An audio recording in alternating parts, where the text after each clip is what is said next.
Welcome to episode 5 of chapter 1. We're already off topic. 3 women, 1 podcast, where the tea is hotter than Dorian Gray's portrait. And I'm always cold. Tonight, we dive into the final chapters of A Night in the Moth by Rachel Gillig. We're going to give our overall thoughts, what we got right along the way, and our guesses and theories, what we got wrong, what we got really wrong, our overall thoughts, the 10,000 reasons we hate Benji and why he freaking sucks, and our predictions for book 2 and our overall star rating. But first, what is everyone having? Yeah, we don't know actually. So I always keep forgetting too. I'm Mary. oh yeah, I'm Catherine. I'm Elizabeth with a cookie. That Catherine name. So these are spiced chocolate chip cookies. So they have molasses and nutmeg and ginger and cinnamon in them. Those sound delicious. They are. James is obsessed with them. And we're going to all find out together what we're drinking because I made us each a drink. And I don't remember which one's which. It's Russian roulette. We have not tried it. Okay. So you're going to tell me. Okay. Yeah, you ready? Yeah, I'm ready. Okay, here we go. I like that we're drinking at the same time. Okay, mine is the butter pecan. So this is a butter pecan chai. And this is maple something. Yours is a maple pancake chai. Pancake, maple pancake. Those are new. Yes, Zoe found some syrups at Marshall's. Sometimes they got some good ones, man. And they're moaning.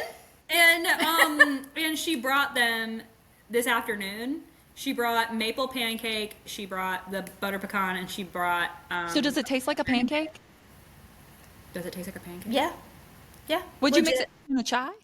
So it's maple pancake syrup, the rooibos Yeah, tea, and vanilla. Oh, you're good. That's all that's in it. This one is a little bit more involved. This one is the same tea, but it's butter pecan, brown sugar, cinnamon, caramel, and vanilla. So this one's got a little more in it. But I liked not knowing. It's half the fun. So yeah, I was like, I don't remember which one's which, and she was like, let's wait, we'll find out together. So I love that. So tonight I am having another pot OT. We are just doing the same thing I did last time because it was really good. And so I was going to branch out. I was going to do hibiscus, but since I'm doing a pot, I was a little nervous because sometimes when I drink a lot of hibiscus, it just, I don't know, I get real weird. And I'm like, I can only have a little. And then Get weird for the podcast. I've been baking the last couple days. So I made these peanut butter blondies that have Reese's Pieces in them. And then I made these cranberry white chocolate scones because I was missing your cranberry white chocolate scones. Nice. And it has like a lemon glaze on it. They turned out pretty good. Nice. So Good. I'm going to get fat in this podcast because I just keep making or buying or just eating all of the treats. We should make something together. Yeah. That way I can contribute because I don't bake. I love when you sent the thing, you're like, I'm making cookies. And then you sent like a picture of the pre-made packages you just break off. Yeah. She was like, I got these to make. So my goal, because I was like, I want to contribute, is to have these little ghost things. The little ghost cookies and pumpkin They're spice. so tasty. My daughter loves those. She still gets so them all the tasty. time. I'll eat them without cooking them. They taste really good raw. Just saying. I haven't done that. Just saying. Ever since the food poisoning of 2025, I will not be eating raw. Yeah, tell everybody what happened. So, Yeah. listeners, you might have noticed a real weird, awkward wrap-up of last episode's. And it wasn't because I was rambling, because that's what I thought it was, but it wasn't. I was over here like, Mary's like, wrap it up, Catherine. We got to pull it together. got about 45, 50 minutes into the podcast. So my husband and I had been, we were traveling. We were in Richmond. We were going out for like every meal, but we had just gotten back from going out to dinner that night. It was a very nice restaurant. My husband's still very upset because he was like, it was an expensive dinner and you just threw it all up. but everything was fine. We're doing the podcast. I'm eating my pie. That was a bad choice, by the way. I will probably never eat pecan pie again in my life. But I'm drinking my bad hotel tea. And like 45, 50 minutes in, I felt like I just was not feeling well. I was feeling nauseous. My stomach hurt. And it was getting a lot worse. All of a sudden, as we were getting closer, I was like, started sweating really bad. And I kept looking at myself in the video and I'm like, I feel like I look pasty and like bad. Cause I'm like, I like felt super sick. And I was trying to figure out, I'm like, if I need to run, can I run to the bathroom and edit it out? And finally I was like, I'm not going to make it. So I was like, we're going to wrap this up. And then immediately I was like, I'm so sorry, because I knew it felt awkward. And I told the girls, I was like, I'm so sorry, but I'm super sick. And then I proceeded to sit I like laid on the bathroom floor after I did this whole exorcist expelling of the demon that was within me for like, I don't know what time we wrapped up. It was pretty early. It was like maybe 8 or 9. I don't know. I was on the bathroom floor till about 2 a.m. Which, by the way, you want to talk about what we got right, was the prediction that we received a text right around midnight from Catherine that she had finished the book. Yes. Midnight. I was like, girl, I've got to go to bed. I've got work tomorrow. I think it was the one time I made it off the bathroom floor and I tried to crawl into bed. That didn't last. But I got the text and I was like, accurate. That tracks. I'm like, she is done. Well, when you got off the podcast, you were like, sorry guys, I'm about to be violently ill. And we were like, oh my God. It was an accurate description. I don't think I've been that sick in a really, really long time. And I really don't want to be that sick again. It was awful. I got home earlier than usual, and James was just like, oh, hey, like shocked. And he was like, you guys must have, and I was like, Mary's very sick. And he was like, oh, now I feel bad that I got excited. He's like, oh, this is the new norm. No. No. My husband keeps trying to convince me it was like the hotel tea, which was just bag tea, right? And it was just bag tea and water. There was like nothing else in it. What if it was the water? What if it was the water, like from the pot that you had to heat it up with? But I'd had coffee from that same pot with the same water, and I would have been double fine. whammy. That's all I'm hearing. No, I feel like it was built up in your system, ready to go. We went to dinner. We both had asparagus with our dinner, so it definitely wasn't the asparagus. I had rice. He had risotto, and then he had scallops, and I had salmon. And I think it had to have been my salmon. It's never the salmon. And then I had the pecan pie, which we were both like, I guess it could have been the pie, but the timing makes more sense that it was the salmon. So what a weird way to say it was the tea. I don't understand. Damn hotel tea. I think Chuck just doesn't want to admit that the fancy dinner was what did it. I feel like I'm seeing like a random hair, and I'm like, where is it? Sorry. But then everyone... I also keep getting freaked out by my ear. I keep seeing like the top of my ear, and I'm like, what is that? It's my ear. But like I keep falling for it every time. You're like my cats with their tail. They'll see something flicker out the corner of their eye, and they're batting at it. It's like right here, but I think that's just I think it's just like my hat shadow. I like that you were like, it's about your ear, and I'm like, I will never have that issue, because like my ears are they're like elephant ears. They're huge. You have amazing ears. I have huge ears. I have my father's ears. You can't see your ears because they're on headphones. This look works for me. It's the ears. But then after the... Oh, sorry. Just kidding. The awful illness, the awful sickness. Then we did get to see each other, though. We got to go to the horse show and watch Faith ride. That was fun. Do a Harry Potter themed freestyle. That was exciting. I love it. We had a lot of fun. James had a blast. Mm-hmm. James and Chuck. What? I said I'm glad.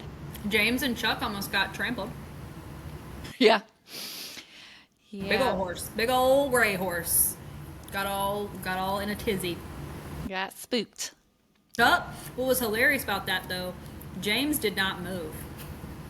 Chuck was like out of there. Like that man sprung up like like a spring daisy. I don't even know. He's been around probably my And James just sat there like, I critters. guess it's my time. I don't like. He didn't even like, not even like. It was like, well, you What know, a way to go. you know. And then Elizabeth, you didn't move either. I was on the bench though. You were on the bench, and I had you a were bench. like, it was funny. You were like, do I? Well, I was afraid, like, I if I got it. move, is it gonna You think it's scare gonna make it more? worse? Because he wasn't coming at me. He was going, like, off to the side, like, towards James and... What was funny? You were like, the just bench. give me direction. I was like, do I move? Do I not move? If I move, is he gonna get scared more? That Like, was a big old horse too. The size of the horse sizes were, they were big, very large animals. Yeah. Specifically the ones that like are out of Faith's barn, because they're like Faith's crazy, like she's not crazy tall, but she's almost as tall as me and her legs are longer, so she looks really good on taller horses. And then Emily's like, I think she's either at 6 feet or she might be 6'1", so she's like incredibly tall. They were riding war horses. Yeah, the things were massive. She I loves was a, like, a giant give horse. These women a sword. they were way too pretty for war, though. They were just They were brave. beautiful. Anywho. Anywho, Sorry, back on topic. It was great to see you So, though. night in the Moth. It was great to see you though. It made me really sad to leave. I know. It was good, you guys. I was so excited that you guys got to come out. Faith was tickled. She just was like so Did glad. you go to the Chick-fil-A? Yes. That Chick-fil-A was the best looking Chick-fil-A. But I do have one criticism.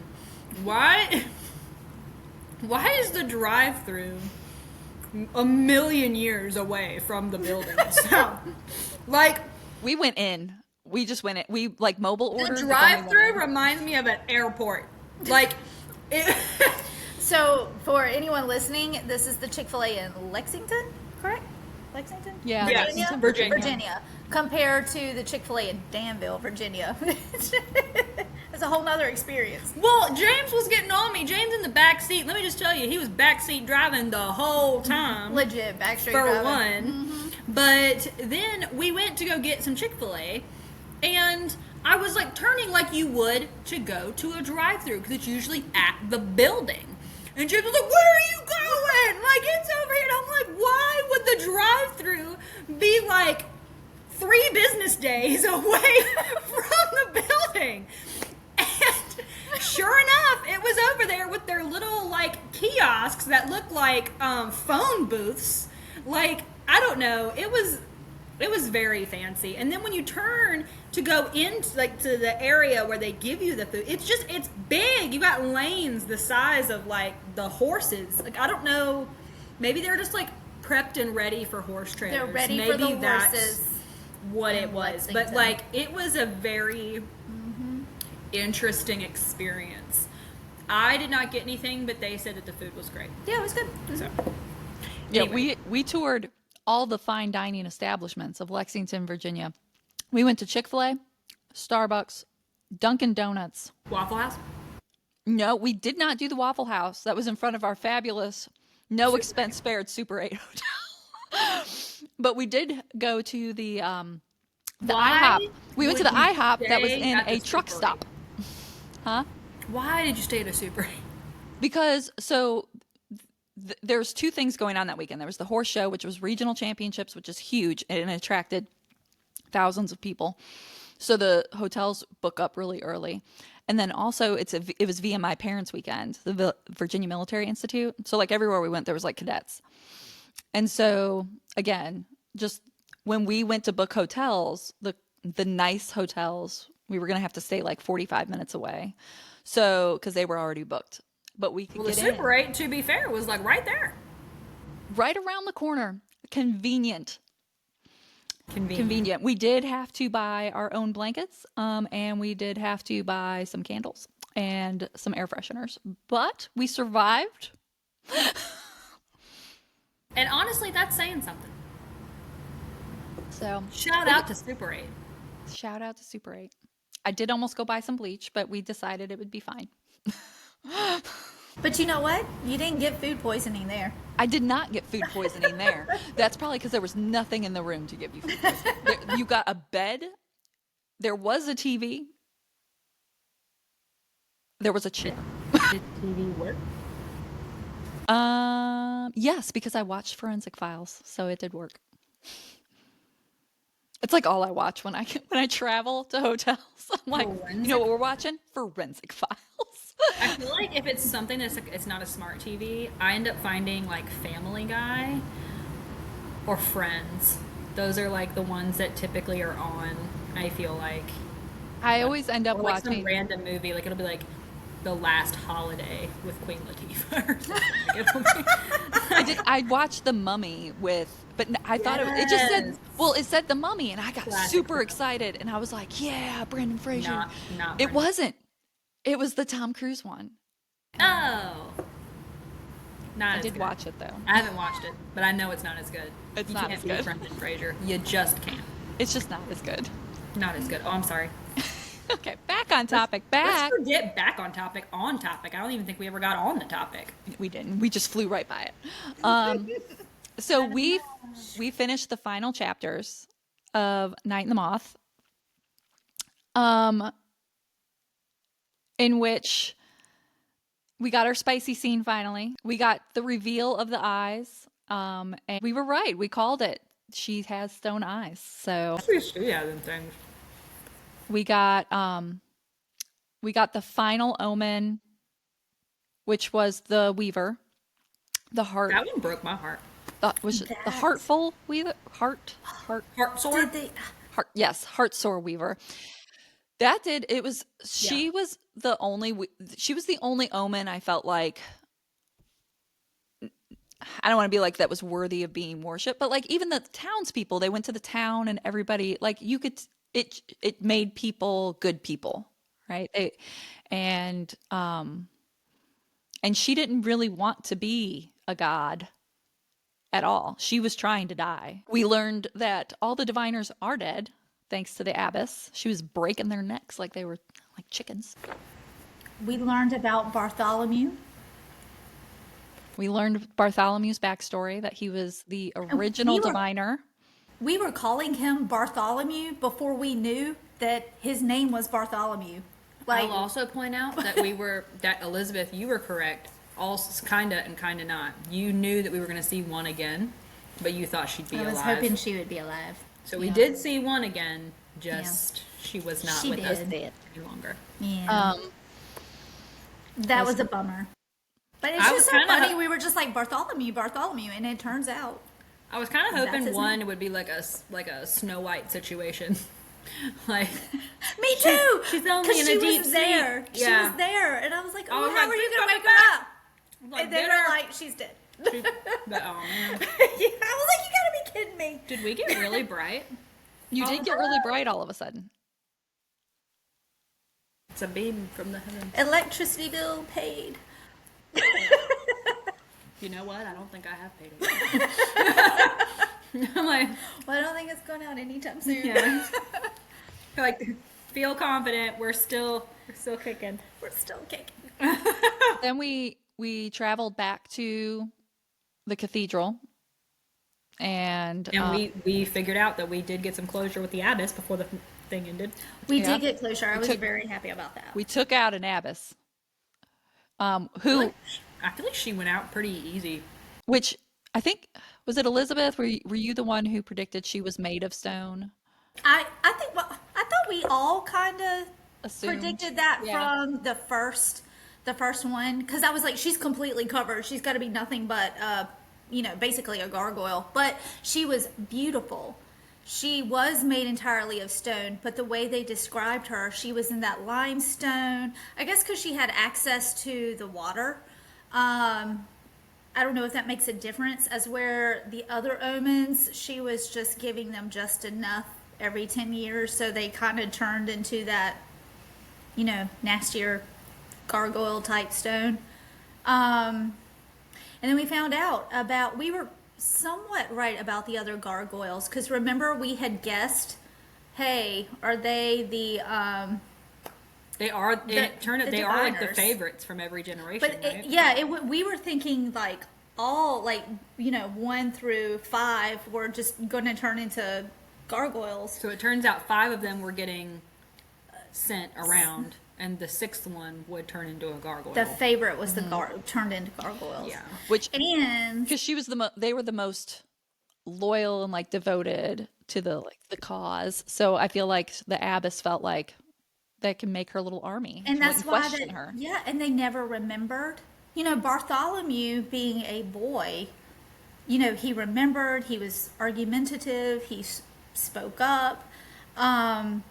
It just broke my heart Well, when I and found out that he was like, because he's basically like a little kid. Yeah. Well, she turned him into a gargoyle, I felt like, because he wasn't on the team. Like he was fighting back. Where the other diviners, she only turned to gargoyles, the ones that were like really She- loyal to her. She did it the same way though, because he was acting out and not being loyal, so she locked him away for many, many, many years. And because of that, he turned into a gargoyle. And I think she continued that tradition with her favorites, but the favorites were so loyal to her, they didn't act out. And really, even Bartholomew, he tried to tell the story, but he really couldn't tell the story, until the very, very end. Oh, and then also we got closure on Six's vision when the abbess wasn't there. So technically Rory's vision. We were a little off the mark. We knew, we were like, hey, the abbess is not here. I was thinking, well, maybe Six was having her own vision about herself because she was thinking of her name. But really, the vision was being sent by Bartholomew. Yes. So I felt like that's important. Which I think it does make sense though that the abbess was creating those visions, because remember Benji got all the bad omens and we were like, why is he getting all the bad visions and the bad omens? And it's because the abbess didn't like him. So she was like, Yeah. I'll just control that.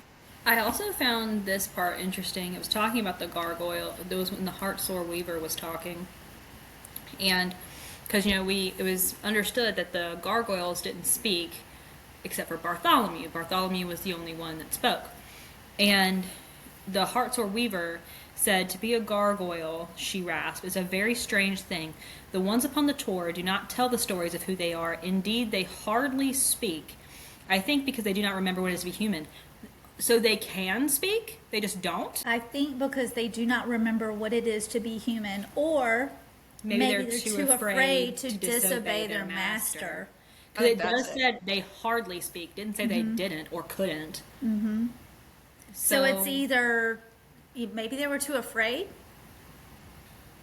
But then she goes on, read the next. Oh, But not that first. but not that first one. He was a most peculiar boy. What was his name? The first gargoyle she made? Her breasts were labored. I saw him not 2 days ago upon my cliff. Came to see him last night, but you frightened me away. What was his name? Rory kept shouting, his voice desperate. Sybil! Bartholomew! Came the gargoyle's echoing cry. The Heartsore Weaver's breath went out. That's it. The foundling upon the tour. The first diviner. The newborn moths fluttered, their pale wings beating over stone. The Heartsore Weaver watched them with unseeing eyes, her last words quiet as a prayer. Little Bartholomew. Y'all, I got chills. I got chills when I read it. I got chills just now. That literally, with the way that my mouth dropped, I was like, what? Like, I think because it was- I knew that he was something, and I knew that he had something to do with it, but to find out that he was like just this little kid that's like trapped in this gargoyle's body, because he always appears childlike when he talks, but like, I don't know. It hit me in a way. And I thought then it was- good for like 10 years, which is why she only keeps her diviners no longer than that. She's like, you're going to come here and divine for 10 years, and that's it. So I think it says a lot about the author and like how well it was just such a, like, we kind of had we talked at times that maybe Bartholomew might have been a diviner, but then we were kind of like, well, it's a boy and they've always been girls. But the way she revealed it and using the Heartsore Weaver, and like, I don't know, just the timing of it and how it was written. I thought it was just incredibly well done. It was beautiful. It was It beautiful. was. It was emotional. Yeah. Yeah, like when, oh my God, when I was Bartholomew, gasping. when, The Bar- gasp, I gasped. when Bartholomew tells the story, he says like, oh, here it is. Lie in the spring, Bartholomew. What signs do you see, Bartholomew? Don't mix up your words, Bartholomew. Don't cry or be sick, Bartholomew. Ignore all the pain, Bartholomew. Never complain, Bartholomew. Stop humming, Bartholomew. Swallow the blood, Bartholomew. Would that you were a daughter, Bartholomew. Soon I'll replace you, Bartholomew. I'll forget and erase you, Bartholomew. Bartholomew, Bartholomew, Bartholomew. Like, it was like, I read that and I was like, it just, I don't know. That whole scene just, We felt it. it was so good. It was so good. 362 as the page is on. I don't know. His story, I felt it. To hear him tell it. But you guys got it right though. Y'all said he was the one telling it. Oh, yeah, in the beginning. Which I was actually, like- well, hold on. I guess maybe the abbess was telling it. Yeah, that's kind of what I got too, was like, Yeah. he's retelling the abbess telling him the story. I just love how we just called him Bartholomew. Like, we don't know what to call him. His name is Gargoyle, but we just were like, Bartholomew. And then that actually was his name. I love that little, I just love that. Everyone's like, he calls everybody Bartholomew. We don't know why. Yeah. We don't have a name for him, so we're going to call him Be Bartholomew. like, what a choice. Wow. But what threw me for a loop was, so after they kill the abbess, then Sybil's like, that's not the last omen because it's the water. All the power comes from the water. So she's like, water. so she's like, we have to destroy the water, which they do. And afterwards, I'm like, was kind of like reeling because I know we have book 2. I have no idea entirely what to expect with that, but the water was what was sustaining their life. So to me, I'm like, does that mean Sybil is going to just turn to stone? I also had that concern. Wait, so the water, wait, hold on. Also, one of the things That's that's just a week ago. It's gone now? How do you get rid of water? Well, they destroyed crushed- the temple Yeah. over it. And they destroyed they're the entire temple and crushed everything. So there probably is still water coming from somewhere. I would assume. Well, I don't think Sybil is going to die quickly. As we know from the Heartsore Weaver, she didn't really she wanted to die and couldn't die. So, She's had so much in her system for so long. and I can't yeah, imagine. and her eyes, she's a different type of stone. She's that limestone. It's smooth. Like the abbess, she was described. Oh goodness, I'll see if I can find it. But the abbess was kind of described as beautiful, smooth stone. But she had access to the water whenever she wanted, as where the other omens did not. Yeah, I pictured the abbess as kind of like this, like the old statues, those beautiful Greek statues. That's how I pictured her. Yeah. But one of the things we learned though was that the diviners, they were dead or dying when the abbess took them. Like they weren't alive. I assumed that she was taking them directly from the schools and that they were alive, and that this like water was turning their like eyes to stone or whatever, and the repeated drownings, but they were dead. The water brought them back to life, which makes sense because then the water is also sustaining them and keeping them alive. So on page 369, this is where you get what the abbess looked like. So let's see if I can backtrack a little bit, but her stuff just kind of comes off. But she is described as, let me see, it wasn't just the abbess's eyes, like omens, like diviners, that were hewn of limestone.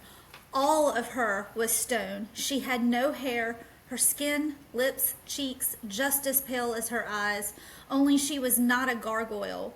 Her face was still that of a woman. She was beautiful, mythical, fearsome, entirely human. The abbess never turned her gaze upon Rory. Let's see.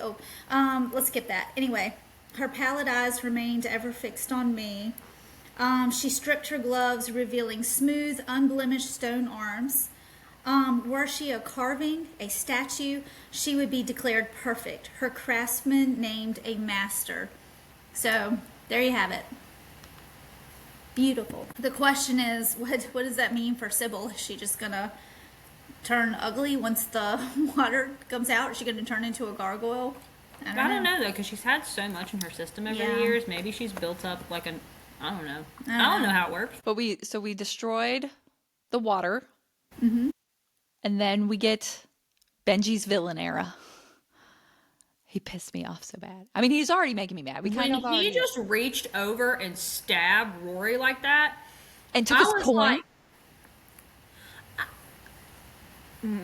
Like, that got me. And then he tried to be like your friend and Moth. And then he kept trying to be like, I don't want to kill you, but like, I'm going to kill you. Well, another thing, so going back to the diviners, I apologize. I just looked down and it popped out. Page 371. Remember we were questioning, or I know I was questioning. I was like, what about the Forester? What happened with that omen? When does she die? Remember, I didn't know the timeline because like, I was like, how long has it been? Well, through page 371 kind of answered that question for me. They were like, what about the faithful Forester? She's been dead decades. So where have they been going? Where are these bodies? I'm not saying that that diviner that went to the Forester is going to be alive, because I think they were sent already dead. But yeah, they were like, what about the faithful Forester? She's been dead decades. She said, are you such a monster that you would kill one of your own diviners for an omen nigh 30 years gone? So anyway, they didn't know. She had no idea. The abbess, she was like, you did not know she was dead, killed by one of King Castor's knights? I coughed, laughed. You stand here upon your chancel, upon your tour, and look down at everyone, looming like a god, but you know nothing of what really goes on in the hamlets, nothing of the real traum. It will be your undoing. So I just thought that was interesting. So that omen had been dead for decades. So it's like, where did those bodies go? But I'm assuming they were delivered dead. But maybe not. Maybe not. Maybe but not. I'm assuming so too, because she kept saying she was breaking their necks. Through for a diviner to be alive. She's like, there's got to be one out there. I don't know. Book 2 is... So reading this... There's a lot of things that have to happen in book 2. Yeah, it's insane. It's a lot to unpack in these last, like, I don't know, it was less than 100 pages, right? But it's a lot to unpack here. Well, for one, I'm assuming that Rory's and Maud are gonna have some like great like rescue mission. I'm assuming that's gonna happen. Yeah, that's gotta happen. I'm assuming Rory and Maud are gonna both pull through, because they were both pretty injured. Both of them. Well, they took. There better be justice for Bartholomew, because he's also injured. Didn't they take his hand? His wing. His wing. And but he was like kind of crumbling and falling. They better apart. get him some freaking super glue. Put that wing back on there. Just E6000 that wing back on. Y'all better figure it out. But because his wings came in handy. I know, yeah. I thought about that. I was like, that was a useful tool they broke. Why did Benji want to marry her? Like, I understand wanting her to be a diviner for him, right? And being like, okay, I'm setting myself up to be a god. I still need someone to like come. Like, I need there to be something there that people respect as. Isn't he like 17? Yeah. Well, I'm kind of wondering. That's why he's stupid. He don't know. Yeah. Like, why does he have to marry her? But I wonder if it's like a symbol. You know how like they did it back in the day? It's like a power move. Well, Two he did join. He's a king and he's trying to be a god. And he was like, and you'll be my queen. So I guess because she's the one that he knows people worship already. And he kind of goes in that spiel of like, you can't change religion that fast. So he needs something from the old religion to set himself up as the new religion. He's giving very Henry VIII. Yeah. That makes sense. Y'all, the last part of this book, I mean, how he kind of spins that, it just set me. I was just like, what is going on here? but I'm really excited for the second book. But the way that Benji was kind of like, "Don't you see that you're free? Like you're with me. Don't you see you're free?" And then he's like, "You don't need the signs anymore. You've seen this world for what it is, a tale of lurid contradictions, a true story, and also a lie. You've known coin, knowledge, strength, intuition, love, life, and death, and beaten them at their craft. You've known everything, diviner, and to be all knowing. What is a god if not that?" I was I like, just I just know Catherine, she finished, she sent that at midnight. She's like, I finished, and then she just said, I am pissed. Look, James was sitting I next was to me. like, so good ending, huh? James was sitting next to me. I closed it like very like this. Okay, like so I'm reading it. Let me just paint you a little picture. And so I'm reading it, not the acknowledgments. "Did Okay. you read the acknowledgments?" Sure didn't. I know I'm supposed to, but I did. And It's so cute though, because she I does know, it and as let me tell you a story. I read the acknowledgments too. bear with me. There's a story yet to do. Okay, I'm not gonna read it right now. So then I'm reading it, and I literally like I got to the end, and I didn't get crazy with it. I was just like, and I put it down. And James looks over at me, and he was like, "Oh, you finished?" And I was just like, "Yeah." And he was like, "Was it good?" And I was like, "Yeah." And he's like, "Well, then what is it?" I was like, "The second one doesn't come out for a year, and something big just happened, and I don't know. I'm processing." I was like, "I don't know what to do with this information, knowing that I get no more information for a year." And he was just like, "Well, I'm glad it was good." That was my husband. I rolled over. I finished it in bed as I was like, it was just a couple nights ago, but I finished it and I like did this, and he like rolled over and he was like, "Did you finish?" And I was like, "Yeah." And he goes, "How was it?" And I was like, I don't know. I'm pretty upset. Like it was pretty Pretty bad. upset. And I was just kind of like clutching it like this. Y'all are so. I was like, I have a lot of thoughts. I finished it, and I was like, "All right, I'm excited to know what's gonna happen." I'm very They're like, it's a year. I know. "This is That's what's real. irritating. This is real life. This is how real life goes." But then I read the acknowledgments, and I was like, "Oh, she's so cute. I love her." So, I'm really looking forward to book 2. I'm actually Everyone's better than me. I always forget to read the acknowledgments, and I feel like that makes me a bad book reader. no, it doesn't, No. because some acknowledgments, and this is for all the authors, I applaud you when you put like personal things in your acknowledgments. It makes me feel like I get to know you more versus the "thank you to so and so, so and so, so and so," and I don't know who they are. I mean, that's okay to do because that's legit. It's an acknowledgement. But I love the little bits where it's like, "Thank you to my husband, thank you to my dog, thank you to my kids," and then also, funny enough, one of my favorite authors, their acknowledgments that I always read, I always get a little giggle, and I love them, is Frida McFadden. And I'm like, I may have hated the book, but I love her acknowledgments. Like, she's just like such an awesome person. So, and that's just based off the I feel like acknowledgments. most of the time when I look at an acknowledgement, it's very like cut and dry, like what you were talking about. So I feel like I got enough of those growing up, like when I would read, well, not growing up, but when I would, It's just a list of over names. my- It's not personal. that I'm just kind of like whatever. And then it hasn't been within the past like couple of years. People are like, "Did you read the acknowledgments?" And I'm like, "You mean that list of people that they're thanking?" I get that. And then they're like, "No, they had all that," and I'm like, "Oh," They or had like all the the fun author's stuff. note or whatever, and they're Yeah. like, "You learned so much about You'll the learn process stuff. or whatever," and I was just like, "Oh, well, I guess I need to start reading those." Oops. yeah, some of them are fantastic. And Yeah, I like so I won't I like you spoil get that, little so you glimpses can into read their world.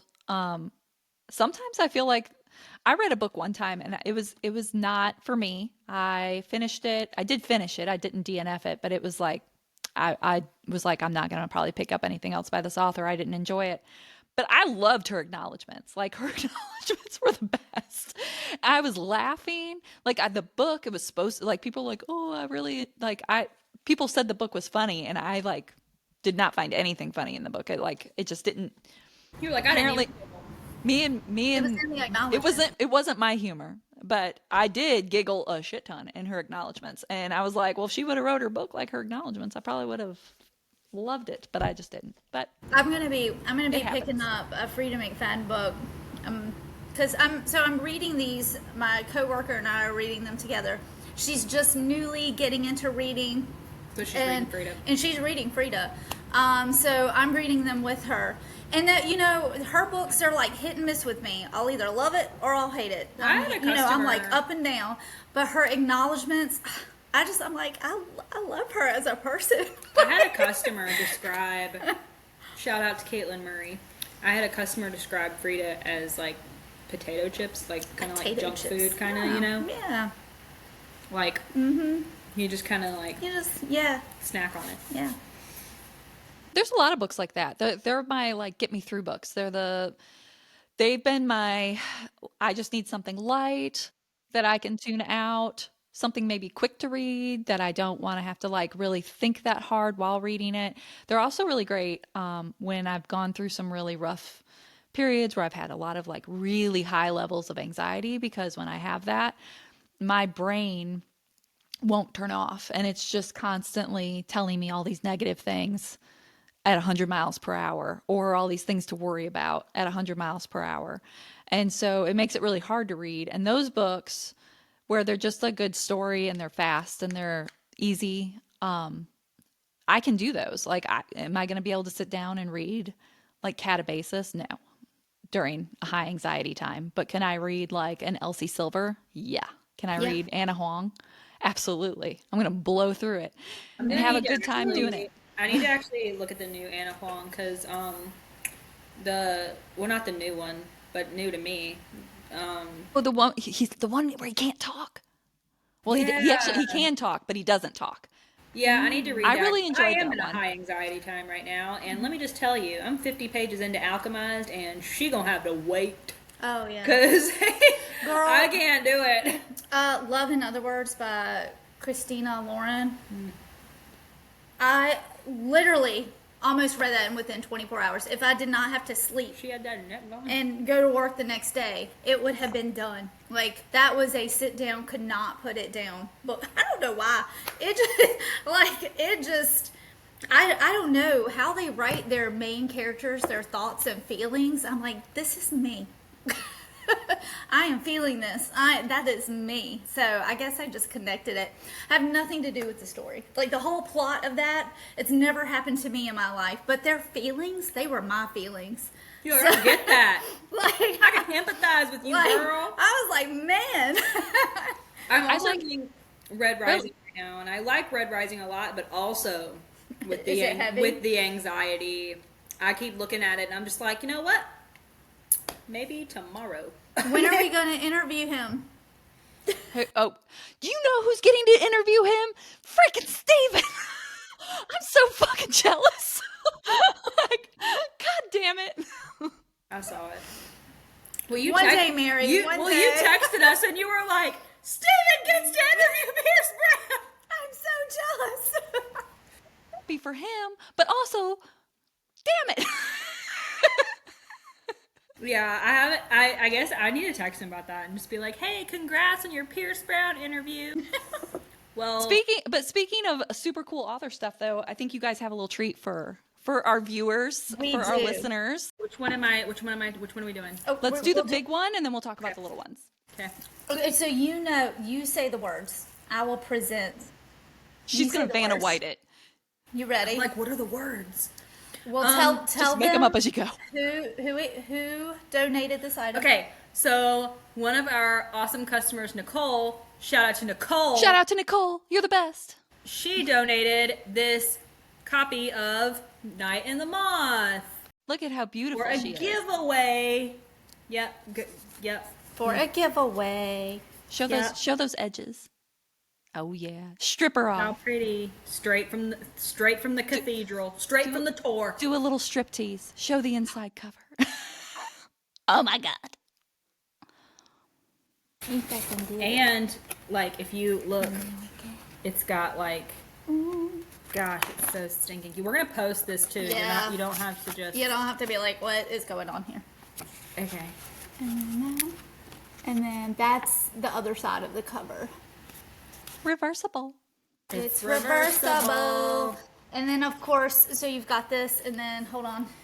I don't want to tear But it you know up. what's funny? This is going to air after we do the giveaway.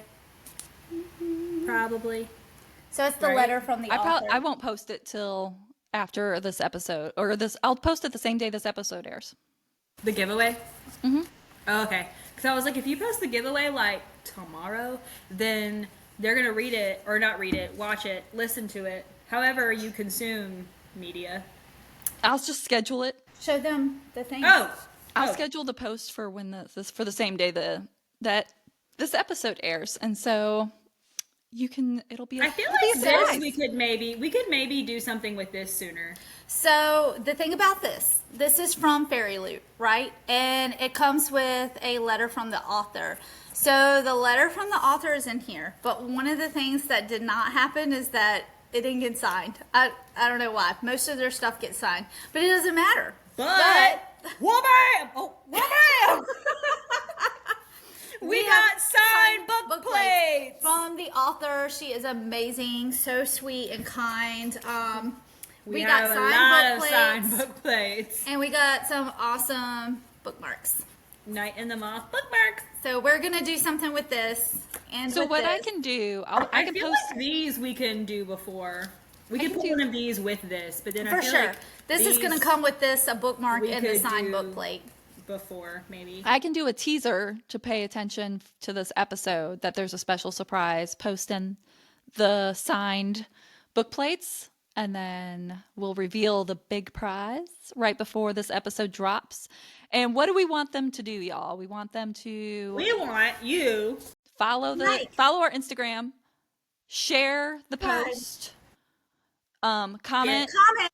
Comment somebody in the Instagram post. Comment someone you'd like to buddy read with, Shout outs. and then Tag. and then if you comment on the YouTube video or on the wherever you can comment on the actual video of the episode, then you get an extra entry, right? Isn't that what we said? Yeah.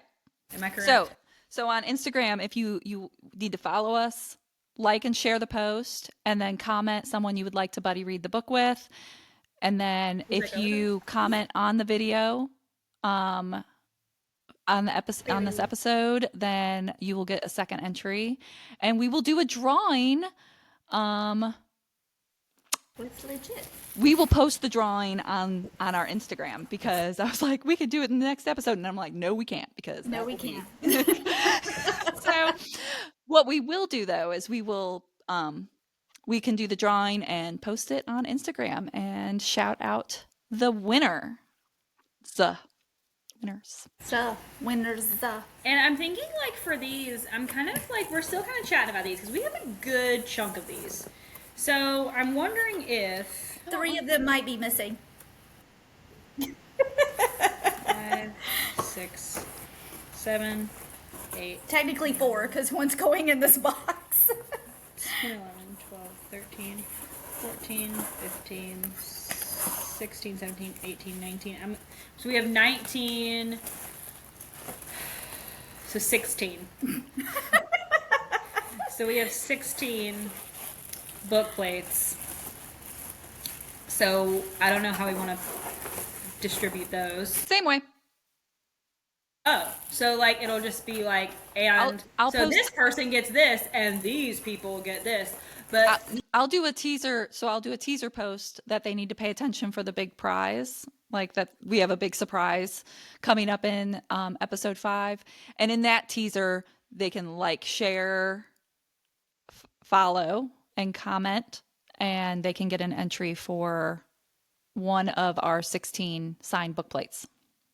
okay, it'll come with a bookmark too.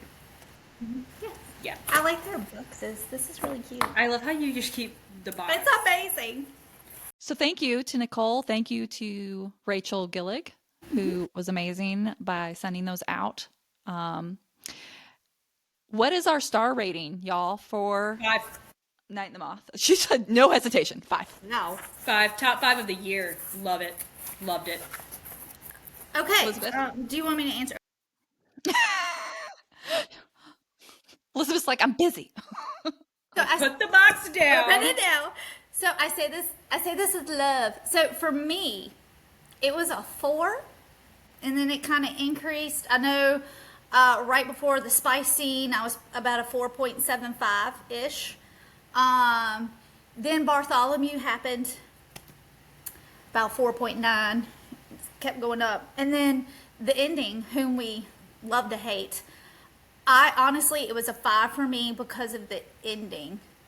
And I know that's weird because it's like, y'all are so angry about the ending. And I'm like, nah, man, this is going to happen. Stuff is really going to happen. Like, the book concluded more than what I was expecting. I did not think that we would get closure with the Abbess, but we did.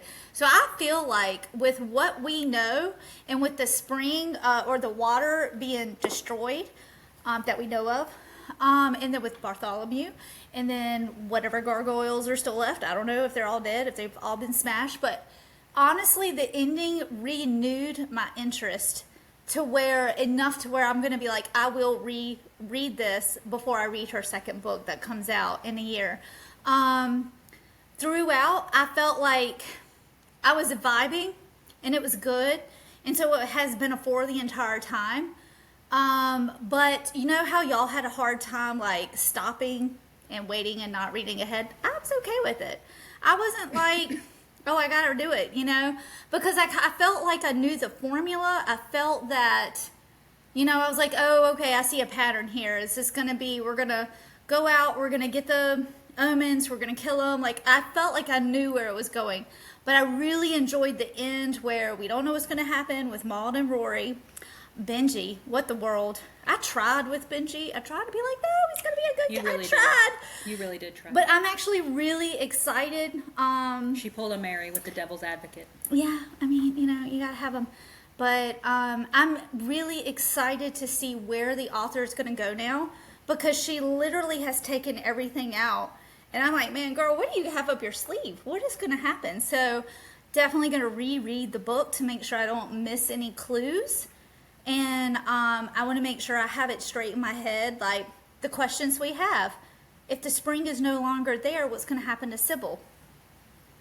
We know that the Forester was dead for decades. Is the diviner still alive? That's my hope, right? Did the Abbess kill them before delivering them? I don't see. I'm assuming she says she did. She says she broke. I their think necks so. And then I think delivered she them. I can't imagine her just releasing them into the But forest. she sure like, did not be know. free, you little stone weirdo. At the same time, I'm like, she's been dead for a decade. Where did that body go? How did you not know? I don't know. But anyway, that's why That's a good question. I'm super excited to see where it goes. And because of the ending, I'm like, it really solidified for me that, okay, this is great written material, good vibes, definitely a reread, so a 5-star, and excited. You have that, sometimes it's just pure feelings. Are you excited about the book? Are you excited to talk about it? Are you excited to share? Does it bring about good conversation? And it does. It definitely does that. So I think for me, it went from a 4 to a 5 at the end because of the way it ended. Even though the ending is not what we want, I was like, okay, it's going to be something I big. mean, the ending was good in the sense that, like, it keeps it you wanting sets you more. up for another book. Yeah, we just have to wait so long. You just have to wait a year. Yeah, it's like dial-up. Do you remember that? I had dial-up. It's gonna be a running gig through like 7 I seasons had of this podcast. If you answered the phone or if someone called, it would kick you off. I had AIM. Okay. Did you have the corded phone where you had to like? When I was little, yeah. And because there's a little picture of me on a corded phone for one, and also I'll say this: do you remember? Did y'all have AIM? AIM? Yes. AOL Instant Yes. Message? Well, yeah. Yes. Like when you would go, was the only thing out, you right? would like go to the bathroom or you would go somewhere, whatever. So you'd have this little message, and like I was super emo, like punk kid. So like I had like At black. 10? I was older than 10. I was older than 10. I was like, how old was I? I was like I don't know. I was in middle school. That's older than 10. And so, like, I would have this like, little black background with like bright blue letters and with like these little like the little like squigglies and asterisks and stuff. And it's just like nobody understands me, or like some like I don't know. Like it was like little song lyrics from like Evanescence or some crap. It was crazy. Good times. Good times. My eyeliner was like as thick as like my whole eyelid. My dad would be like, We "You need dress so sad to be so full of joy." I was going to say, we need to bring back emo Catherine. I know we need emo Catherine back. Oh, it's still there, girl. It's still there. It's just down in here. Comes out in my playlists. All right, Mary. Sorry. So it was so it was a 5 for me. I thought the writing was beautiful, but not overwritten, where you felt bogged down by it. The storytelling was great, the plot, the pacing. I have zero complaints. Like I really, really enjoyed it. Same. I connected with all the characters. She made me get mad and angry. She made me feel things, which is always what you want. Even the emotions that we don't necessarily like, like getting pissed at Benji. But like, that's what when you're telling a good story is when you do that, when that happens. I don't know what happened to the sprites. We didn't really say much about it towards the end. That we sort of just forgot about the sprites. And so We know they're hungry. I'm hoping that we get some justice for Bartholomew. I don't know if it's going to be like a Rory Maud Bartholomew situation where they come to rescue Sybil and they bring them a little sprite army. I kind of want to see Sybil step out on her own as far as like I know her synopsis for book 2, which if someone wants to look that up and read it, we can do that. I think she mentioned yes, for the Knave and the Moon. I want to say she said in the synopsis that Sybil was drugged. And so, but I'd really love to see her kind of like fighting back against Benji from the inside. Okay, so I have it. I was looking up. Okay. I'm ready. I was looking up our next books, but I'm going to start with this one. I'm officially ready. Go ahead. Eiling Cathedral is in ruins. Roderick Mendacious, Bartholomew, and Maud Bower are rumored to be dead, and the king has taken Sybil Delling as his bride. To show off their union and solidify his power over Trom, Benji proposes a series of tournaments throughout the hamlets. Captive and drugged, Sybil remains determined to vanquish him as she once did the Omens, even if she destroys the kingdom's faith and herself in the process. But then, a mysterious knave rises to the top of the tournament lists, a man with no name and no memory, who may just be Sybil's ticket to undoing Benji's power. For in a land where stories repeat themselves, where a king can prove as cruel as a god, the only way to truly destroy the Stonewater Kingdom's faith is to save it. Wait! What?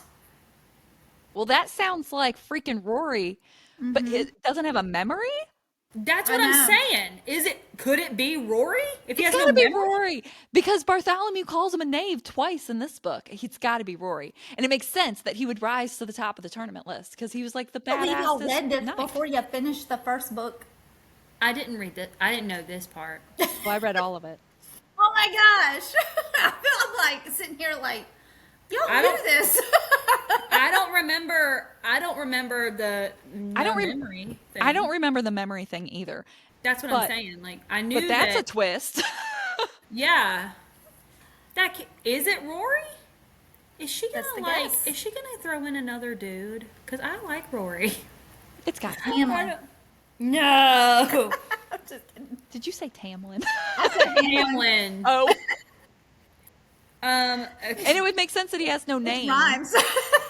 Because Rory's not going to come and say his name or whatever. Yeah. So, It would make sense to be Rory.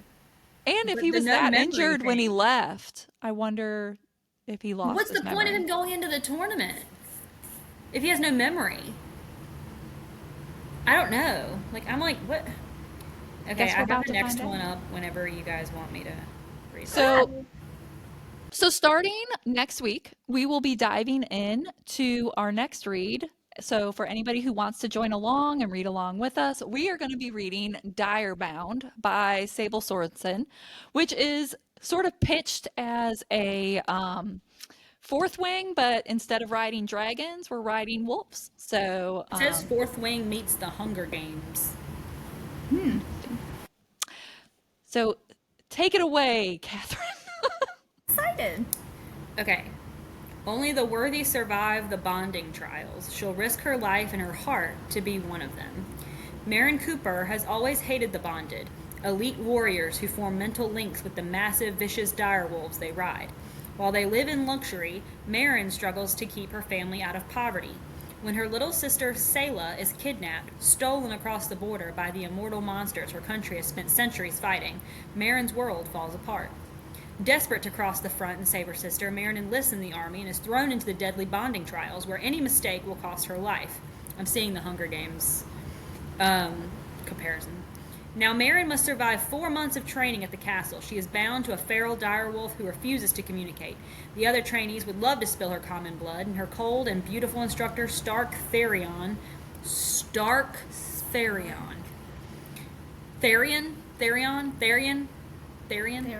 whatever, is eager to punish any weakness, because of course. Everything is a competition and everyone is out to get her, everyone except the dangerously handsome crown prince, whose attention adds another target to her back. How many men are in this? In the castle, every smile hides a knife, and the halls hide dark secrets. It's bond or bleed, duel or die, failure is ruined. So this was recommended a while back by Jamie of That Girl Reads, and I know I had you special order it, and it was funny because it took a little bit because she was originally an indie author. She had indie published this, and then it blew up, and she got picked up trad, and so there was like this weird lull, like this down period where they'd pulled the indie copies and were waiting for the traditional published copies to come out. So I have the trad published version. I think you can still get indie copies somewhere, but I'm excited. I think it's going to be fast paced and a lot of action. I'm wondering who the love interest is. Is it the It's got to be the Stark guy. We Is named it- him. The other one's just the prince. Said he's the handsome. devilishly, what was it? What did you call him? The dangerously Dangerously handsome handsome crown prince, He's handsome. whose attention adds another target to her back. It's got to be, Dangerous. And handsome. or maybe it's going to be a love triangle like Twilight. Ugh. He's a vampire. I'm reading. Jacob better win this time. That's all I gotta say. If I'm reading the story and wolves sure are the would be awkward. yeah. Team Jacob. Team Edward. Team Jacob. Edward. It's so weird how she pronounces Edward. Edward. Are you talking about Kristen Stewart? It's good. Are you Talking about you Catherine? saying Jacob. Edward. That's not how you say Edward. Edward. There you go. There you go. Team. Edward. There we go. No. Jacob. Oh no. There you go. But with your no, accent. I saw actually a reel about Twilight.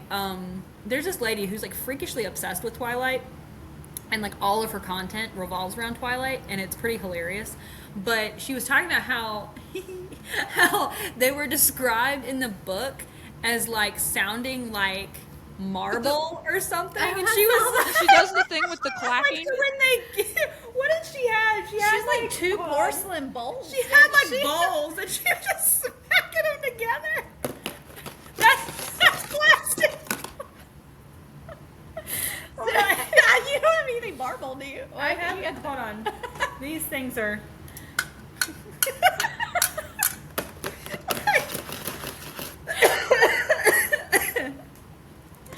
And I was like, I never thought about that. At least Jacob was a person. Well, and then she describes him as being like so cold he's painful to touch. And I'm like, can you imagine? Can you imagine how all that's going to go? Like the kissing. you. Hold on. What? Can you imagine what? How all that's going to go if he's that cold where it's like painful to touch. Think of like a Christmas Story where Ralphie goes and sticks his tongue on or not Ralphie. Was it Ralph? What a... But it's taken a turn. But remember when he sticks his tongue to the I pole? was like, where are you going? That's all I can think of. Is like her kissing, Bella kissing Edward, and it's just like, she's just stuck to him. Please, not that cold. The rest of us didn't get that. Oh my God. My mind goes weird places. Leave me alone. That's all I'm going to be able to think about now. And I can't watch that. You've ruined the Christmas story. I'm going to watch it and be like, there's Edward. Oh, Edward Cullen.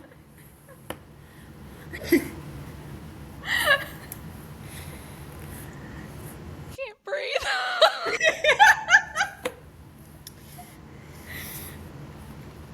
We're having a good time. He kind of resembles a pole. What? It was his tongue got stuck to a pole, and I was like, Edward does kind of resemble a pole in the movie because he's like, every time he takes his shirt off, I'm like, put it back on. Poor Robert Pattinson. Well, in the movie that they had tried to paint him, it looked like, to where he had a different physique than he did, and I was like, you guys did a bad job. Like I understand he was supposed to be like lean and whatever, but I was like, well, there's lean, and then there's like. it's because he's just staying off the blood too long, man. You got to eat a little something. It's what happens when you're what was it? What they call it? They call themselves vegetarians. Yes. What? That's what they did. They called themselves vegetarians because they didn't eat people. They ate animals. Yeah. And I'm like, it's okay. So you could tell it was the animal meat. It's the not animals. not the human meat. But what's his face? Ate animals too, and he was like a big dude. Emmett. Emmett. The Chad of the group. The Chad of the group. But I liked Emmett. I He's a did good too. dude. And that was a vibe. I liked him. Yeah. Excuse me, I'm sorry. When he gets her the stereo, he's like, I already installed it. What? Wait, for her birthday, when he gets her the stereo for her truck, and he's like, I already installed it. He was really proud of it. He was the coolest. We did actually. I watched Twilight the other night because this is what happens. So I watched it, and like my husband, he was like putting the kids, or he was not the kids. He was putting Noah down, and he comes out and we're watching it, and he was like, "Has the movie always been this bad?" And I was like, "Yeah." He was like, "I'm gonna be honest. I don't remember it like being this cringy." And I was like, "Cause we were younger." Well, did I tell you the story about... So I was watching Twilight one time, as you do. As you do. And I don't remember where I was. I had made it through like Twilight. I don't know. It was before Breaking Dawn. But I was like watching them. But then a new movie had popped up. Chuck had been like in and out. He knew I was watching it. But a new movie had popped up on, I don't know, somewhere. Amazon Prime or something. And I was like, oh, I wanted to see this. I'm going to watch it. And it was the movie with Dakota Johnson where she gets like ovarian cancer and is dying, and her friends come and like help take care of like them and the kids. And Never heard of this. very different vibe of a movie, right? And my husband walks in and he watches like, I don't know, several minutes of it. And he was like, when did they get vampires in the South? Like, I don't remember them being in Alabama. And I was like, vampires? And he's like, isn't this Twilight? And I was like, no. I was like, she has cancer. You're like, yes. The old vampire cancer. There's no cure. I still laugh about it to this day. I'm like, it was real cute. Because he was like paying attention just enough to know what I was watching, but not enough to know that's definitely not Twilight. That you switched. Yeah. Like, I just didn't know that they had vampires in the South. Vampires get in the South. He's like, when did they go to the South? I don't remember this part. Neither did we. So we're doing Direbound that'll be those episodes will be dropped all We don't have through- our physical ones here, so you need to see what pages or what chapters we're supposed to read Okay. first. for November. While I'm doing this, ladies, you can discuss what for December. We haven't picked a book. What would we? What are we feeling? Do we want to let our listeners vote or make suggestions? Do we want to just pick one ourselves? We talked about Brimstone because it's coming out. Yeah. Sorry, I'm yawning. Let me look and see what date Brimstone comes out. Well, our listeners can definitely offer some choices, and then we can do our special way of picking from those choices. Live. But also, Brimstone will be in the mix. Because let's face it, we'll be reading that too. November 18th. That's soon. I feel like it's soon. Christmas is tomorrow. That's right. Yeah. Like, y'all, it's the holidays. So, I mean, But I'm excited. We could technically do Brimstone for December if we wanted. But I know what we said. We had talked about possibly doing, since there's 5 episodes technically in December, we would do like a Quicksilver recap episode. Mm-hmm. The first one in December, and then discuss Brimstone each week. I'm going to reread Quicksilver. Yeah, I probably need to actually go ahead and start that. Maybe I can do that. Yeah, I think I'll do that too. I may start that in November. You guys good for like 158 pages? Okay. So there are 58 chapters of this bad boy divided up into 4 weeks. So I figure if we just read all the way through chapter 15 before the next episode, and which ends on page 158. We're reading we're reading through chapter 15. Through chapter 15. So chapters 1 through 15, and we'll cover those. And there is in the back, we get like a nifty guide to the packs, to the wolf packs, and with some descriptions, and then also a glossary of terms. Oh, good. I like a glossary. I do enjoy a like glossary. pronunciations. Anathema, Harry Lake's Anathema was like so many pages. It was kind of intimidating because it was at the front. And I was like, I'm not going to remember any of this. So I just dove in without the glossary, and I just go back and double check it as I needed to throughout the book. Does it have pronunciations? It does. Like Therion? Therion? Well, I don't think Therion? she doesn't seem to be. Wait, we do have a character guide. Hang on. They're on my wayward son. I don't see him. I obviously have Oh, we get a She's like- playlist. Everyone's like, you're going to know how to pronounce this. Hurt by Johnny Cash is in there. Oh. Running Up That Hill by Kate Bush. It's a good playlist. Wait, is Running it- with the wait. Wolves by Aurora. Okay. Lose Control by Teddy Swims. Okay, we're just going to have to listen to the whole playlist. Yeah. I lose control when you're You Should Does it See say Me in a when to Crown listen by to the Billie songs? Eilish. Or is it just a playlist for the whole book? It appears to be the playlist for the book. Nice. And a bonus chapter by our boy Stark. Nice. Don't read. I'm not reading Wait! I'm like having to be like, y'all stop reading. So that is the dude. It's gotta be the dude. It's gotta be. It's gotta be the dude. Therion. I'm Therion. Therion. Therion. Well, it's Therion Therion. in Game of Thrones, right? Isn't that how you pronounce? I think so. There's a I've character. seen one season of Game of Thrones. Did you ever read any of the books? Sure didn't. They were okay. So I read like the first 3. They were fantastic, I but probably should. But a I little have- there's a traumatizing. donated one Honestly, downstairs. a little Donated, traumatizing. not donated. Because like real quick, he just chunks a kid out the window, and I was just like, holy shit. Oh, and also Well, there that was like, happened in the show too. yeah, it does happen in the show, and The there was show like the follows the incest books happening. pretty well. So like Oh, you really? you just take off All with a that's accurate. bang. But I was I got shocked on when the you Game of shoved that Thrones kid out train super late, so I read like the first 3, and then I had to get my hands on the next book, and in the meantime, and I had like taken a big break from it. By the time I came back to do book 4, there's so many characters and there's so many politics and all the names. I felt like I was gonna have to do a reread, and they're so big, and I was just like, I just didn't feel like doing the reread. And it was about the time we started to learn he probably wasn't going to finish it. And I was like, well, I don't want to invest all this time in him not finish it. So I never did finish it. You think he is ever gonna finish it? No.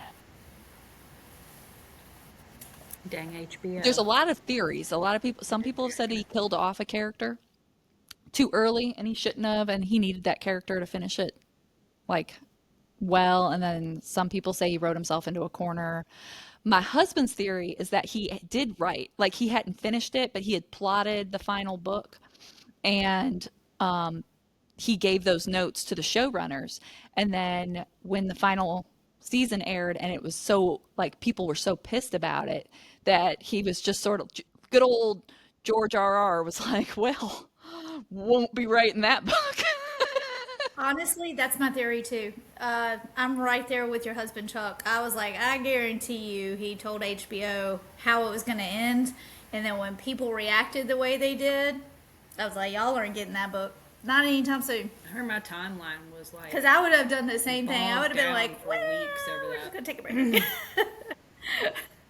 like I had a coworker back when I worked at Building Blocks who was obsessed with Game of Thrones. Like it was just like his whole personality. Like loved Game of Thrones, and he would talk to me about it in class. And he would be like, because we were with students, and he would be like, "You gotta watch Game of Thrones. You gotta watch Game of Thrones." I don't even know if he's read them. I don't know. He might have, but he wanted me to watch it. He's like, "You have to watch it. You have to. You have to." And I was like, "Okay." And then like one day in my cubby, he had the entire first season on DVD that he had like put in my cubby, and I was like, "Okie dokie. I guess I'm gonna go home and watch Game of Thrones." So I watched the first season. And I watched the first season, and that's where It ended for you. not that like it wasn't good or whatever. Like it just, I don't know. I watched the first season of House of Dragons. Have you watched that one yet, Elizabeth? I haven't watched that one. I watched all of Game of Thrones. Have not gotten into House of Dragons. I held off for was a while. baby. It was hard for me to stay focused. I it took me a little bit to convince myself to watch it, but I really do like House of Dragons. It's really good, but it makes me so mad. Like the characters piss me off so much. So Is that the one that got the bad reviews, or was it the Rings of Power that got the bad Rings of Power Rings of got terrible Power. reviews. Yeah. I didn't tried bother. to start it, and I don't know. I just couldn't get into it. I might not have been in the headspace for it though, but I ended up. I don't even think I finished the first episode. Dwight watched a little bit of Vampire Diaries with me today. Oh, did he like it? I'm not sure. He was on his phone a good bit. Well, to think- be fair, I think he was sitting next to me because he knew that I was a nervous wreck. he like- watched like so many seasons of Heart of Dixie with me when I was going through anxiety, and I would like not be able to sleep, and I would be up during the night, and he'd be like, "You just want to come sit on the couch and I'll hang out with you and you can watch whatever you want." And for a long time he was sitting on his, I didn't think he was watching it. I thought he was just sitting in there being like, I noticed he watched it a few emotional times. emotional support Dwight. But then all of a sudden he starts chiming in, right? He's like, well, why isn't the mayor doing this? And what's happening? Like, so he was following along. He was really He got pretty invested. He really came in clutch for me today with the anxiety. It was actually kind of funny because he sat next to me. And honestly, there's something about Dwight where like he's just in your like orbit, and you're like, I feel a little better. I don't know. There's something about him that just does that. And so he was like sitting next to me, and I was like watching Vampire Diaries, and I was eating a little bit. And then he got up.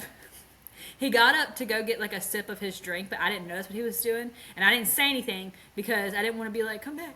But I was like, "Where are you going?" I didn't say it. I was very quiet, but I was like, "Where are you going?" And he literally just took a sip of his drink and he came back. But I was like, He's a very calming presence. Like he does. I was literally like, he actually came into work like a little like 15 minutes early today, and I was like, you must have felt a disturbance in the force because like I am not good. And he was like, uh-oh. Like he was just like he was I can imagine him saying, "Uh-oh." he was, like that I go through so many panic attacks. I don't feel like he has seen me basically like on the floor back here, like losing my mind before. And he's just like, "You're okay. It's okay." He was like, and he'll just be like, "What's going on? Just what's going on?" And like, he's just very like, and I asked him, I was like, "Do you ever have anxiety?" I asked him that today, and he was like, "No, not really." And I was like, "That's nice." I asked him one time about it, and I was like, do you get anxiety? Because like me and Faith both have it, and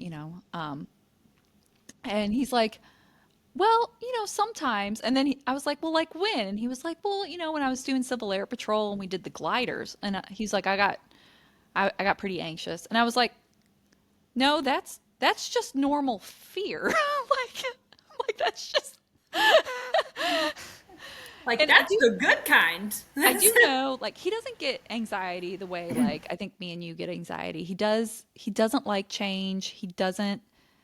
Um, he's very introverted, and he gets nervous about new things, like doing new things.